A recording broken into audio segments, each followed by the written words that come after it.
Assalamualaikum dan selamat petang. Hari ini kita bertuah dapat bersama dengan seorang lagi tetamu istimewa untuk rancangan Sembang Petang bersama saya. Kita akan bersama dengan Profesor Madya Dr. Rosmadi Fauzi, pakar GIS dari Jabatan Geografi Fakulti Sastra dan Sains Sosial Universiti Melaya. Nak tahu apa itu GIS? Bukan GPS, bukan BTS, GIS. Jom ikut saya. So inilah dianya, Dr. Rosmadi Fauzi, kawan baik saya, yang akan berkongsi dengan kita mengenai GIS, mengenai geografi, bagaimana geografi digunakan dalam pelbagai lapangan, termasuklah politik. Dan kita nak dengarlah macam mana menariknya bidang ni, cabaran dia, dan macam mana orang lain pun boleh jadi macam seorang Dr. Rosmadi satu hari nanti. Okey, baik, saya mulakan dengan soalan pertama, Doktor. Apa yang dimaksudkan dengan GIS ni? Baik, terima BTS kasih. saya tahu. GIS Doktor ni dengar K-pop kan? dengar juga. Oh. Sebab dalam geografi ni kita, orang kata apa yang saya buat, kita map segala-galanya ada di atas muka bumi ni. Okey. Tapi berbalik pada soalan tadi, GIS ni adalah Geographic Information System, Okey. ataupun dalam bahasa Melayunya Sistem Maklumat Geografi. Dia adalah satu bidang barulah dalam geografi. Sebenarnya dah lama, tetapi maksudnya kalau kita lihat daripada bidang geografi yang sedia ada, yang kita belajar di sekolah, ini satu yang barulah. Betul. Kerana bidang GIS ni tidak diajar di sekolah, tetapi di universiti. Kalau masuk jabatan geografi itu tahun kedua baru jumpa khusus ni. Jadi apa yang kita lakukan ni, mungkin saya katakan dengan bahasa mudah lah. Kalau dulu kita nak melukis peta ni, kita lukis secara manual, guna kertas suri, kita tekapkan doktor kan dulu. Tapi kadang-kadang itu Semenanjung Malaysia jadi macam siput kan. dia siput, jadi jantung pisang sebagainya. Betul, jantung pisang. Cuba bayangnya kalau kita nak petakan 100 peta. Jadi dia akan melibatkan orang kata ketepatan, kesilapan dan sebagainya. Sebab tu kita ada sistem maklumat geografi ni. Dia adalah satu sistem untuk membuat peta secara digital. Dengan perkembangan teknologi yang ada, jadi bidang geografi juga berkembanglah. Cuma apa yang istimewanya GIS ni, kita boleh applykan dengan pelbagai bidang-bidang lain. Dan ini yang saya lakukan, dan saya buat kerjasama banyaklah. Malah dengan bidang GIS ini, saya pernah ke Antartika, pergi ke Baitul Maqdis, membuat banyak penyelidikan yang mungkin tidak terfikir oleh, kalau kita lihat anak-anak di sekolah, bagaimana geografi ni boleh pergi dengan lebih jauh lagi. Saya dengar tempat-tempat menarik je tadi. So apa kaitan tempat-tempat menarik tu tadi sampai ke benua Antartika tadi dengan bidang ni? Ya. Tadi saya dengar doktor cakap macam teknologi ni untuk melukis peta dan sebagainya. Jadi macam mana kaitan dengan bidang lain dan pergi ke tempat-tempat menarik tu? Sebenarnya bidang GIS ni dia ada 3 perkara utama yang fundamentalnya lah. Satu, kita membuat peta, digital map. Dan kedua, kita membangunkan pangkalan data. Sekarang ni kan data banyak dengan big data dan sebagainya. So GIS daripada dulu dah kata perkara big data ni. Dan ketiga, kita boleh buat pemodelan ataupun prediction, ramalan. Bukan saja ramalan ni dalam bidang statistik dan matematik, tetapi dalam geografi juga kita boleh buat ramalan. Cuma kelebihan kita, ramalan kita dalam bidang statistik, dalam matematik, kita akan lihat mana tinggi dan rendah satu isu. Betul. Tapi apa yang lebihnya GIS ni, kita boleh tunjukkan di mana yang tinggi dan rendah itu. Contohnya kalau tentang jenayah, data polis dia akan melihat statistik jenayah, tahun ini meningkat, rendah dan sebagainya. Bila elemen GIS masuk, di mana tinggi dan di mana rendah, itu yang memberi kelebihan dan lebih komprehensif maklumat yang kita boleh berikan. Mungkin saya dah terbayang sesuatu ni. Mungkin selama ni katalah taburan hujan contohnya. Betul. Dalam Semenanjung Malaysia, kita nampak hujung tahun mungkin semua biru sebab hujan lebat contohnya. Betul. Jadi adakah doktor maksudkan dengan teknologi ni kita boleh nampak kalau kita lukis Malaysia tu tumpuk-tumpuk jenayah yang tinggi? Adakah itu yang doktor maksudkan? Betul. Malah saya dah pergi kepada satu parameters atau variable yang bukan lagi tradisional. Saya kata tradisionalnya macam doktor sebut kata tadi, kita mapkan hujan, perkara fizikal. Tetapi saya dah mapkan di mana kelompok orang yang stres, orang yang marah. Menarik. Happiness index, orang yang tak happy. Di Malaysia ni Kalau saya boleh kacau doktor sekejap, boleh kongsi tak yang stres tu kat bahagian macam mana doktor? Okey, Kat Malaysia ni. daripada mapping yang saya buat, kalau doktor sebut tadi biru, merah dan sebagainya, kalau kita buat mapping hotspot tu, dia punya tumpuan banyak di kawasan urban. Di kawasan bandar. Orang bandar ni banyak stres lah doktor. Ramai orang stres. Ya. Dan Kalau saya boleh tanya juga, data ni doktor dapat dari mana pula? Doktor kata doktor bidang geografi. Betul. Geografi ni sastra kan? Ya. Jadi data stres tu saya tak rasa tu bidang sastra doktor. Tak, sebenarnya mungkin boleh saya betulkan bukan sastra tetapi sains sosial. So dalam bidang sains sosial ni kita sebenarnya ada banyak data yang menyeluruh lah tentang populasi, tentang elemen fizikal, ekonomi, sosial, politik dan sebagainya. Jadi itu yang kita di bidang geografi kita mapkan semua data-data tersebut. Dan data-data ni kita boleh dapat satu, dua, mungkin Dr. Adib sedia maklum lah dari segi pendidikan, data secara cerap di lapangan. Kita buat soal sidik dan sebagainya. Dan kedua, kita boleh ambil data secondary, data daripada report, daripada Jabatan Statistik. Jadi daripada data tu saya cuba petakan dan kita lihat patternnya dan kita boleh buat macam saya kata tadi, peramalan in the future dalam masa 5 tahun, 10 tahun ke depan. Kawasan mana yang kemarahan tu tadi semakin meningkat atau semakin menurun dan sebagainya. Adakah ni berkait dengan teknologi kemisaran buatan juga ke doktor? AI ke? Doktor ada cakap ramalan tadi. Betul. Ramai orang faham ramalan ni berkait dengan AI doktor. Ya. Sama? Ya. Kita ada bekerjasama dengan Fakulti Sains Komputer untuk membuat peramalan aplikasi dan sebagainya sebab sekarang ni elemen teknologi dah banyak di smartphone, di mana-mana, everywhere. Jadi kita juga cuba memberi nilai tambah lah dalam bidang GIS ni. Malah GIS ni sekarang ni banyak dah agensi guna pakai. Dulu bidang GIS ni hanya mereka yang fokus kepada bidang geografi, kartografi, orang yang buat peta saja, map maker saja. Sekarang ni dia dah jadi satu yang umum. Dah mainstream lah. Malah kalau doktor perasan, kalau kita nak bawa kereta sekarang ni, kalau nak beli kereta, dulu GPS dalam kereta tu dia menjadi pilihan sama ada kita nak atau tidak. Sekarang ni dia dah letak dah. Kan, dia letak terus. Itu adalah salah satu elemen GIS di mana di jawatan saya, pelajar saya mengajar tentang bagaimana kita nak bangunkan database yang dalam GPS itu. Cuma itu sangat complicated lah. Di jabatan kita bagi satu yang agak asas dan permulaan untuk pelajar faham. Kebetulan doktor dah mention GPS ni. So apa kaitan dia dengan GIS ni? Okey, GIS, GPS ni sebenarnya geografi ni elemen yang penting adalah lokasi. Lokasi, elemen-elemen geografi, arah, jarak dan sebagainya. So ini gabungan di antara GIS dan GPS tu lah. Di mana GPS dia boleh memandu arah, dia menunjukkan lokasi dan sebagainya. Dalam kita membangunkan peta, kita perlu maklumat-maklumat ini. Kalau dulu dalam peta yang orang kata tradisional yang biasa tu, arah utara, selatan, legend tu memang ada dalam peta. Jadi sekarang ni kita ada teknologi yang menunjukkan di mana benda-benda itu berada. Wow, menarik tu. So sebelum saya pergi ke soalan yang berkaitan nak pergi Antartika tadi, sebab saya rasa menarik untuk doktor kongsi yang itu. Saya nak tanya pasal cabaran. Katalah sekarang doktor kata antara kajian doktor adalah melihat menggunakan parameter-parameter lain tadi tu, melihat di mana kawasan yang ramai orang marah dan sebagainya. So apakah antara benda yang sekarang doktor tengah tengok ni, kalau doktor boleh kongsi lah supaya kita rasa excited nak belajar GIS ni. Yang terkini dan yang saya nampak isu yang hangat dibincangkan adalah tentang politik. Macam mana tu? Di mana bidang politik ni dulu banyak didominasi oleh mereka daripada bidang sains politik. Betul. Tapi kita lihat pada hari ini perkara politik tu seakan semua orang bercakap tentang politik. Jadi kadang-kadang isu-isu yang di luar politik juga, baik isu ekonomi, isu sosial, isu agama dan sebagainya, budaya kan, telah menjadi bahan politik. Jadi saya lihat sebenarnya bidang politik ini bukan sahaja harus dilihat daripada bidang sains politik saja, kita kena lihat dari pelbagai bidang.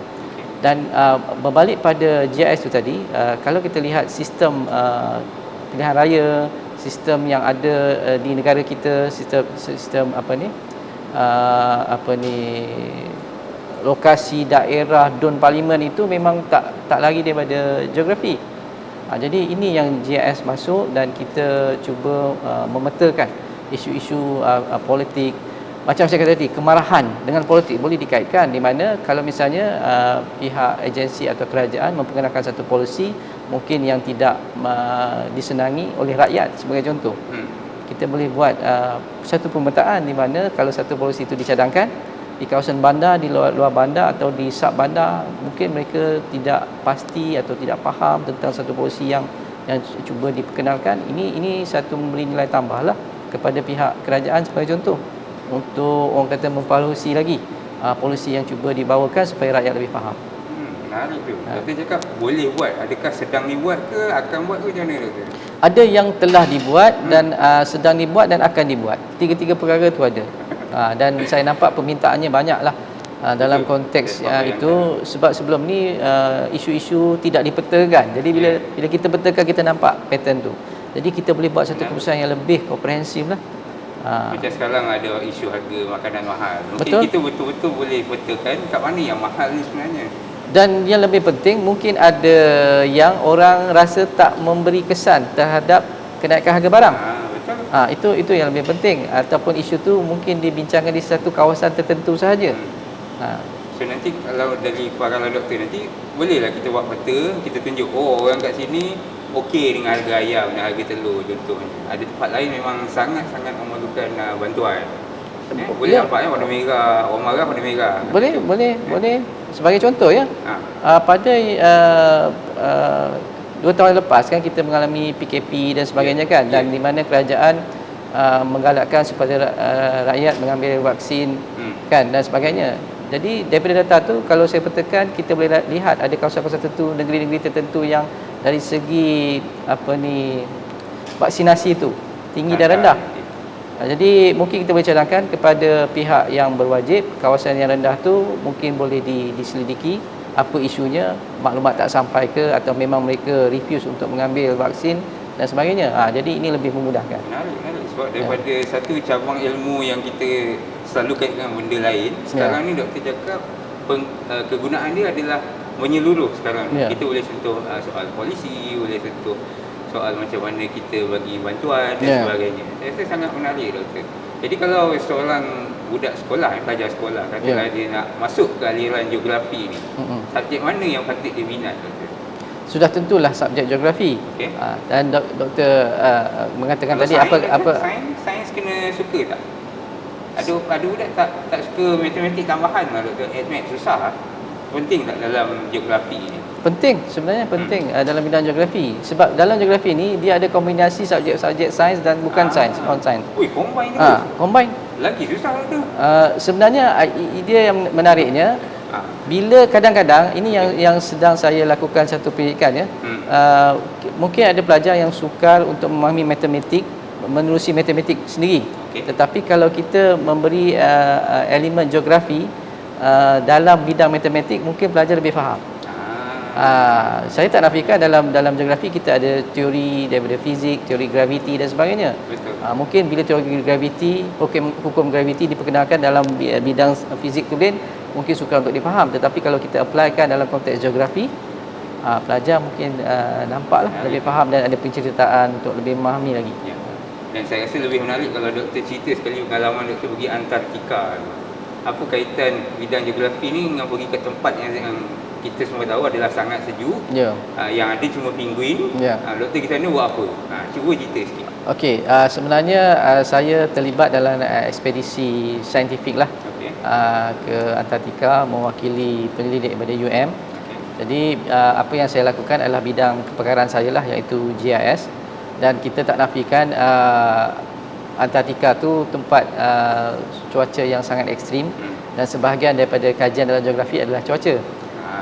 Jadi macam saya katakan tadi, apa yang JS boleh lakukan, kita petakan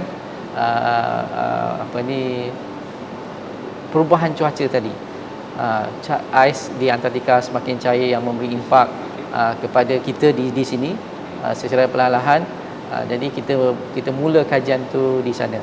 Jadi di Antartika juga ada banyak lagi variabel lain yang boleh kita petakan, dan saya bantulah saintis-saintis lainnya dari bidang biologi, bidang kimia dan sebagainya, untuk mereka kaji tentang apakah sebenarnya punca perubahan cuaca, cuaca yang agak tidak menentu pada hari ini. Itu di antara yang saya lakukan. Sangat kompleks. yang doktor fikirkan. Saya sekarang ni tengah fikir sejuk Antartika tu macam mana doktor? Dia kan ais kan? Ya. Sama tak kalau kita tangan masuk dalam freezer, sama Ya. sejuk tak? Okey, kita dalam bidang geografi ni kita lebih mementingkan satu pengalaman di lapangan. Ya. Ada rakan-rakan mengatakan kepada saya, tak payahlah pergi Antartika, tengok dalam Google Earth pun boleh. Tetapi kita di geografi ni, kita selagi tak pergi ke lapangan dan tak merasa pengalaman itu sendiri, memang tak sah lah. Dan sudah tentu berbeza lah. Contoh kalau kita duduk di dalam bilik berhawa dingin 16 darjah Celsius dengan 16 darjah Celsius di luar sana, berbeza sebenarnya. Dan bercakap tentang suhu di Antartika, kalau suhu beku tu 0 darjah Celsius, bayangkanlah kalau dia lebih rendah dari 0 darjah Celsius, negatif 15, ada yang ekstrim sampai negatif 30 pada musim sejuk kan. Kita dapat rasakan sendirilah bagaimana kesejukan di sana. Dan kenapa pentingnya ada satu kawasan di muka bumi ini yang sangat sejuk dan ada kawasan yang sangat panas. Bila bercakap tentang lokasi tadi kan, ini yang kita cuba perkenalkan dalam bidang geografi supaya orang lebih fahamlah kenapa fenomena itu berlaku berdasarkan ruang dan lokasi tadi. Okey, soalan terakhir pada saya, sebab doktor ada mention tempat Baitul Maqdis tadi, sebagaimana kita yang tahu itu adalah tapak Rasulullah naik masa Isra Mi'raj. Apa doktor buat kat situ? Okey, sebenarnya ringkas saja doktor. Itu adalah projek yang saya terima grant daripada Universiti Malaya sendiri. Grant kecil pada masa itu, tetapi saya berpeluang pergi ke Baitul Maqdis, di mana projek yang saya lakukan adalah pemetaan Isra Mi'raj. Bagaimana kita melihat Isra Mi'raj dari perspektif geografi, dan saya petakan perjalanan Rasulullah daripada Mekah, Madinah dan Baitul Maqdis. Dan daripada kajian tersebut kita cuba kuantitatifkan kelajuan buruk berdasarkan formula geografi dan pemetaan, untuk kita kongsilah dengan audiens. Sebab sebelum ini macam bidang Isra Mi'raj ni banyak diperkenalkan dan dibincangkan di dalam bidang pengajian Islam, tetapi kita cuba memberi satu perspektif barulah supaya orang lebih minat dan faham bahawa perjalanan Rasulullah ni sangat hebat dari konteks pemetaan dan geografi, dan kita tunjukkan jarak dia jauh dan dia berjalan dalam satu malam sahaja dan sebagainya. Ya. Adakah salah satu penemuan doktor adalah perjalanan itu benar berlaku kalau bulat tu bergerak selaju cahaya? Adakah itu yang doktor temui? Ya, sebenarnya daripada finding itu saya dah diberi peluang satu slot di satu stesen televisyen untuk bercakap tentang dapatan saya. Dan di mana dalam dapatan itu saya juga menulis dalam surat khabar, kita mengira kelajuan bulat tu selalunya orang kata sepantas secepat kilat kan, tapi dari segi numbernya cepat macam mana. Dan saya masa tu bersama dengan profesor daripada sains, daripada fizik, yang minta bantuan untuk kira dengan macam mana kita nak interpret kan. Memang kelajuan dia 0.000 milisecond lah, tetapi kita buat satu analogi perbandingan dengan sekelip mata, one blink, buruk telah meliringi bumi dalam 32 ke 37 kali. Jadi baru kita nampak betapa cepatnya perjalanan buruk itu. Menarik. Okey, itu saja daripada saya untuk hari ini. Terima kasih kepada Dr. Rosmadi kerana sudi meluangkan masa dalam rancangan sembang petang saya. Mungkin insyaAllah kita akan temui lagi pakar-pakar lain daripada UM yang boleh berkongsi secara santai tentang kepakaran masing-masing lah. Saya rasa sangat menarik hari ini dan beruntung kerana baru saya faham, nampak kaitan antara satu bidang yang masa sekolah dulu hanya satu subjek saja. Rupanya dia punya penggunaan dan manfaat itu luas. Sampai membawa doktor ke Antartika, Baitul Maqdis dan sebagainya. Terbaik doktor, dan saya ingin ucapkan selamat maju jaya lah. Sama-sama. Kepada Sekian. Assalamualaikum. Terima kasih.